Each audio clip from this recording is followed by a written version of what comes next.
But then there's also the side of the story that isn't sensible. So because we orient our knowledge around what can be sensed, but all of our sensible data is obtained to us in a human way, it would seem as though the direction of reality is outside. And so rather than assuming that a human version is all there is, we assume that there's more.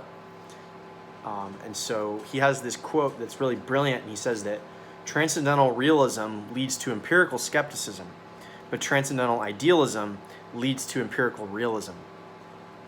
So this is the idea that rather than taking the sensed world for all there is, you assume that the world is entirely human, entirely observed humanly. And that's the difference between transcendental realism and transcendental idealism. So giving a transcendental quality to what seems to be real will, in the end, lead you to become a skeptic.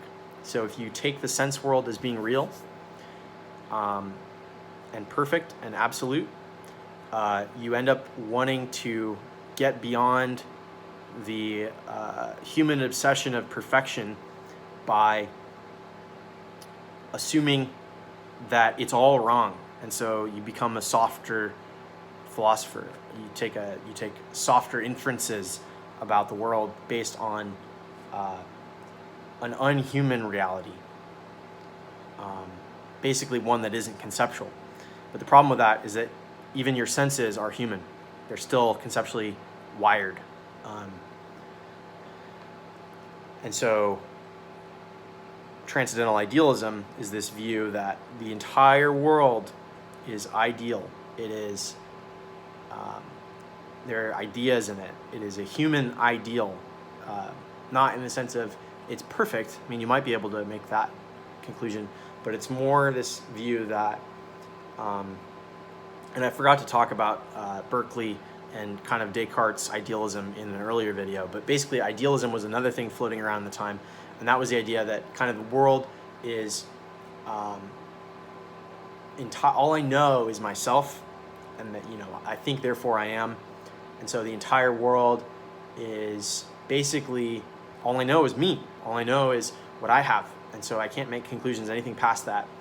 And so then I can have absolute knowledge about the world because it's all mine. So transcendental idealism is Kant's sort of subtler version of idealism, which is that, yes, it's all human. You experience reality your way, but that there is a composite reality that's bigger than what we know.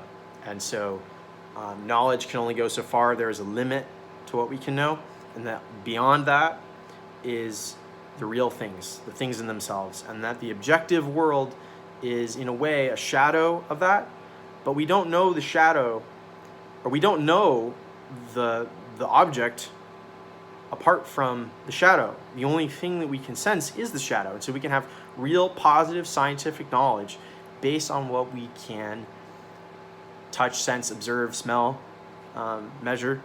All of that, we can have real positive knowledge, but we can't know it perfectly, absolutely, in a way that is divine, because divinity and things that we can't sense, strictly speaking, are outside the realms of knowledge, and they exist in the world of faith. Even things like morality are things of faith. We choose to believe certain things. We choose to hold things evident in a way that corresponds with some belief that we have. And when a belief is proven to be wrong, we change our view. And we change our view based on the grounds of sensed information. So when I am shown in experience to be wrong, I change my view. So hopefully I've kind of teased out some things. Kant's a really difficult philosopher, but he paves this path for really agnosticism in a way, for a modern agnostic to sort of identify with, and that science can be agnostic, that we don't have knowledge beyond what we can sense, and everything else beyond that is faith. That doesn't mean that we shouldn't believe in things that we can't sense or have stories that speculate beyond what we can observe. But it limits what we can really enforce as positive knowledge. So everything that isn't sensible is either wrong or a hypothesis waiting to be shown right. And so, or a guiding principle that is useful in some way. And so reality fundamentally is indeterminate to us. We can't determine reality in itself. We don't know things completely in their essence. We can know things completely in their sensible matter, but we can't know things beyond what their sensibility is. And so in this way, Kant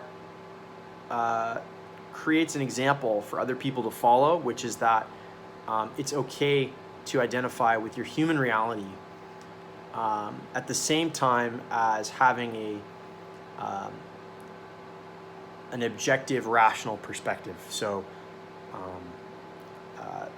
he doesn't give a lot of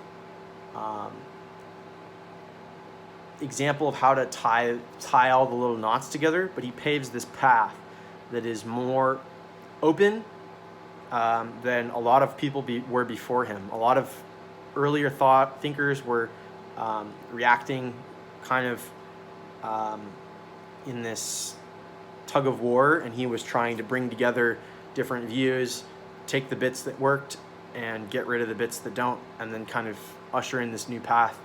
And that kind of eventually spilled into kind of this this view that science was different than religion. It was a thought that already existed, but Kant's argument was so strong that it kind of set ripples,